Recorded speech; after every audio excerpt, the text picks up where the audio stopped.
The perennial debate continues on Isaiah 7.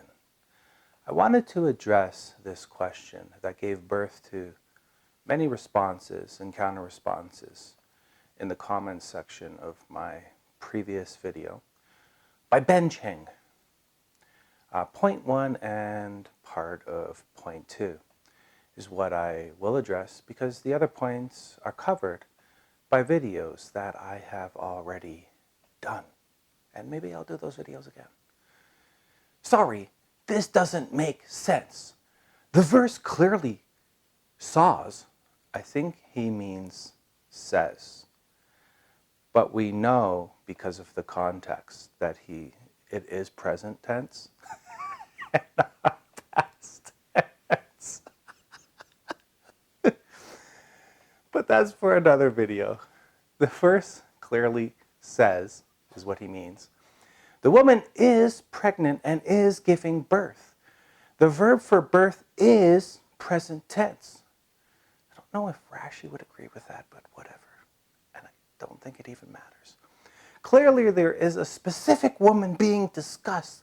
Otherwise, why use the definite article, the? I think he meant to put article in there too. He's edited this a bit, so, come on. Give him some space. And the use of the present tense clearly indicates the time frame, something imminent. I am actually a bit surprised with the argument about the definite article in the question. It can be easy to forget basic English that we all learned in grade 2 English class. So I'll give you a basic lesson so we all understand what Mr. Ching is asking about here. If I say, meet me by a river by your house, you won't know what river it is that I am talking to you about. But if I say, meet me by the river by your house, you will know exactly what river I am talking about because I use the definite article instead of a, the indefinite article. A river by your house. Okay? Following? So, the reasoning in the context of Isaiah 7 is the first two words in the Hebrew, Hine ha'ama, or behold the virgin or look the virgin. Ha being the definite article in front of Alma. So if you know the river in the basic English example that I gave, then the question is why wouldn't you also know the Alma in Isaiah 7? I mean, that is if you were present while Isaiah had said these words to Ahaz. Since you know where the river was, you know who the Alma was also. Only a stupid person wouldn't be able to understand that Isaiah couldn't use the definite article unless he knew the Alma, since he was the one talking. I hope, Mr. Benjing, that I have communicated your point with the proper intonation. And if you wanted to further add to this point of yours, or if you have been misrepresented on the definite article, please stay on topic. Okay, just stay on topic.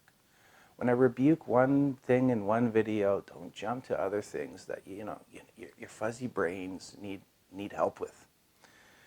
Please let us all know down in the comments section.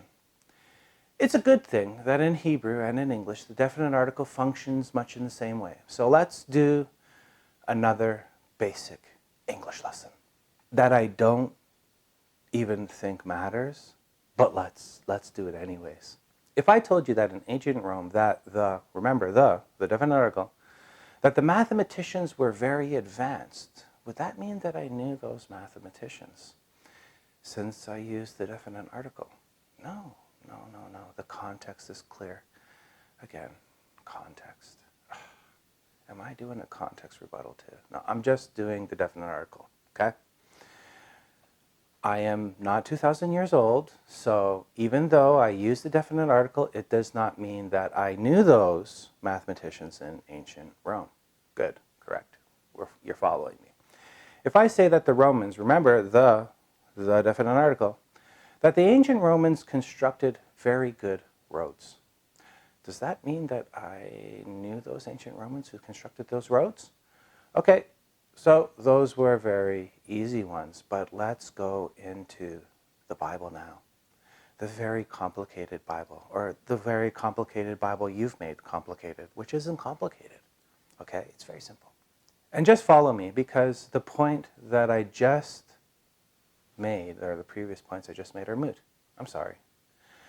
I shouldn't even have used those. But if you see people making reference to them in the comments section, then you'll know that they did not watch the whole video. I mean, it's so obvious that most people are not watching the whole video. But I think Mr. Benchink did. Most people only watched about 4 minutes of the previous video, and I think it's obvious from all of the topics being brought up. I wonder, though, how this argument about the definite article got so popular. Every Judaism website, it seems, as far as I am aware of, uses this argument like it is very important or something. I think that I have heard every rabbi use it too. For those of you who don't know, most people in the comments section are just copying arguments from these popular websites. They don't have a brain. They just copy and paste. Like we in Christianity suffer from a lack of creativity, they also, in the comments section, suffer from a lack of creativity too. I mean, I don't even know how they think for themselves anymore. But we'll test that hypothesis at the end of this video. Let's quote one of the main articles on the definite article by Jews against Judaism. Jews for Judaism. The word Alma has been mistranslated by most Christians as virgin. In truth, the word means young woman, okay? It means young woman, that's all. Additionally, the definite article ha means the and indicates that the prophet is speaking about a specific woman who he can point to with his finger, any one of his fingers. Interestingly, when Matthew quotes this passage, he not only mistranslates young woman as virgin, ha ha ha ha, but to deflect the reference from a specific woman standing before Isaiah, he intentionally mistranslates the young woman as a virgin. Indefinite article to prove that Alma does in fact mean a virgin. Missionaries felicitously insert that the word is used 7 times in the Bible and that it always refers to a woman who is a virgin. Yeah. So, we have the propagandist's position. But why did Matthew intentionally use the indefinite article? Wow, what an advanced argument that is. And why did Isaiah intentionally use the definite article?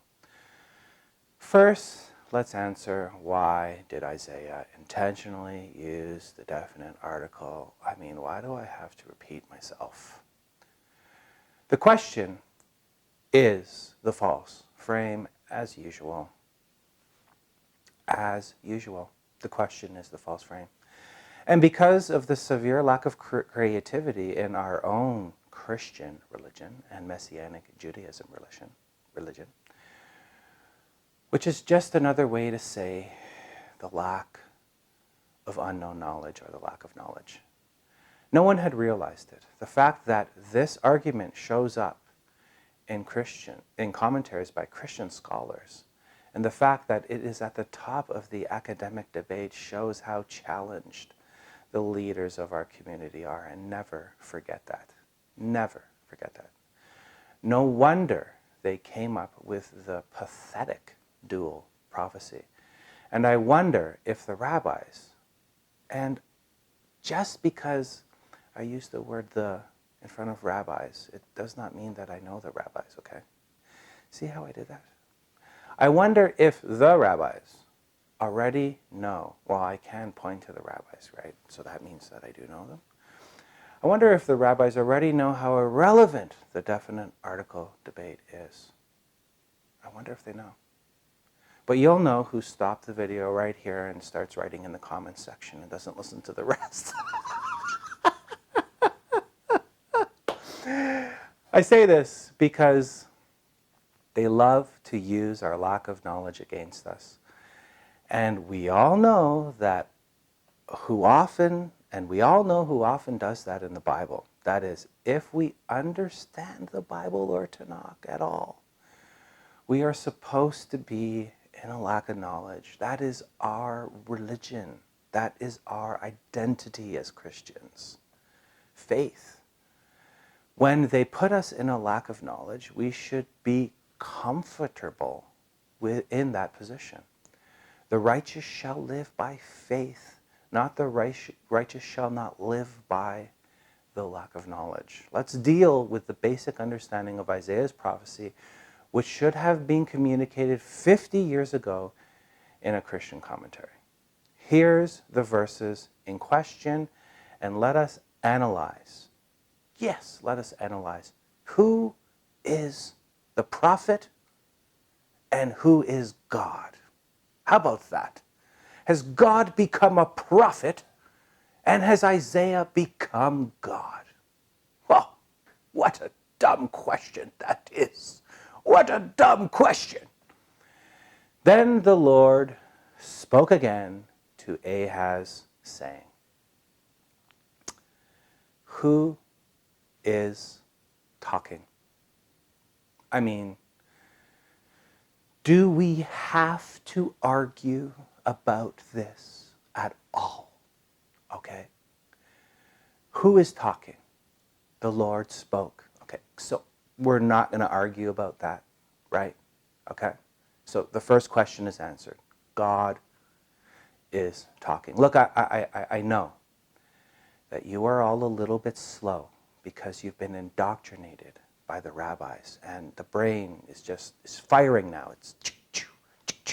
It's starting, the electrical connections are starting to connect, okay? So I'm not going to go to the next part right away. I'm going to do this as slow as possible. So, even though Isaiah is speaking, God says that he is speaking. Wow, that's quite incredible. Amazing. Now let's continue. Ask for a sign for yourself from the Lord your God. Make it as deep as Sheol or high as heaven. Okay, God has now finished speaking. I hope we all agree on that one. Even though I like, that's what a prophet is, right? A prophet is somebody who speaks for God. God tells him words. He says those words. Like, we all know that, right? Correct? Okay. But Ahaz said, that means now that Ahaz is now speaking and not God. But, okay, so there's no argument there. I will not ask, nor will I put the Lord to the test. Then he said, okay, what is the antecedent of he? Okay, now who is speaking? Sounds like Isaiah. But, like I said, it does not even matter, because every prophecy given in the Bible by a prophet that uses the definite article is never the prophet speaking. Maybe there is an example of that, but it's definitely not here. But it is God speaking. Listen now, house of David, is it too trivial a thing for you to try the patience of men that you will try the patience of my God? Okay, my God, Isaiah is speaking. Okay, my God. Okay, my God. Therefore, the Lord himself will give you a sign. Okay, now comes the prophecy. And who is giving the sign? Isaiah or God? I mean, who? According to Jews against Judaism, I mean Jews for Judaism, and all the people arguing in the comments section, Isaiah is the one giving the sign. Isaiah is now God. Does he know the future? Is God the prophet instead of God? Or is Isaiah the prophet for God? I mean, do I even have to ask these stupid questions? It is so basic that even a baby could understand it. Behold the virgin. Okay. Behold the Alma. Sorry. Sorry, man. Please forgive me. These are the words of God, not Isaiah, like Jews for Judaism has unknowingly implied to us all. But our Christian scholars couldn't figure it out, making your entire point about Isaiah having to know the Alma moot. Do you know what moot means? In order to follow the fatally flawed argument about the definite article, you have to make Isaiah the author, not only of this book, but of this prophecy. When Isaiah is not the author of this prophecy, I'm so sorry, God is. The one who used the definite article, so your point is irrelevant and always has been moot ever since you invented it. But kudos to those in history who stood in a lack of knowledge against this pathetic attack about the definite article, because that is what faith is all about. Standing in a lack of knowledge. And the righteous live by it. Hallelujah. I am completely convinced that if Jews for Judaism told you, all you Talmud lovers, that the hammer of Thor was real, you'd probably believe it. If you cannot disagree with your rabbis, that they at least messed this up when it is so blatantly obvious to everyone else, then that means that you are in a cult. Sorry. That I have to be the one that tells you that. And at least I think that all your cult leaders, I think it's all of them, are on notice that all our leaders want to debate them publicly. But your cult leaders are running. They're running scared like little chickens on their YouTube pages. Bark, bark, bark. When they are so powerful. Wow, they are such powerful, big brain rabbis. Maybe you should give them some more of your money so that they can study longer and maybe learn how to be men. Yeah, give them all your money since you have been blessed so much by them. Out of all the arguments that I ever heard, this one should have never seen the light of day.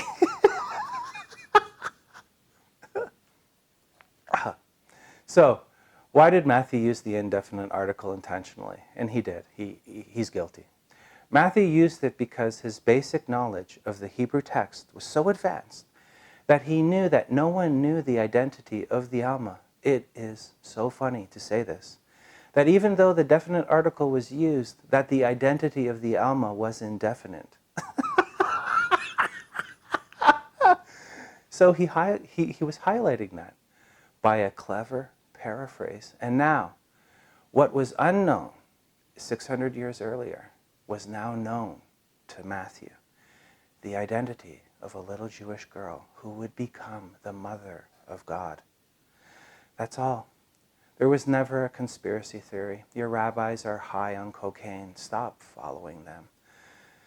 The next video, unless someone gives a resounding rebuke on the context discussion, which I already think I have done, that will be next. Maybe. I think it'll be next. But don't you see the simple truth, my friend? You have been lied to your entire life, whether on purpose or by someone who was themselves deceived, by the one who uses the lack of knowledge against those who love Yehovah. Christians are not your enemies. We never were. We are engaging in debate with you because we care where you are going to spend eternity. Yes, there is a hell. I'm sorry the Christian Bible uses it so much. I'm really not sorry, actually. I really am not. So, I'm not. Please accept Yeshua HaMashiach, into your life. Accept his blood atonement on the cross. He died for you. I guess that's what we're going to argue about, right? Blood atonement now. And just like in this argument with the definite article, you are being lied to. That he is not God in the flesh. He is God in the flesh. Remember, you will now read in the comments section the conceit and the arrogance of a well-formed argument. Do not become a victim of it.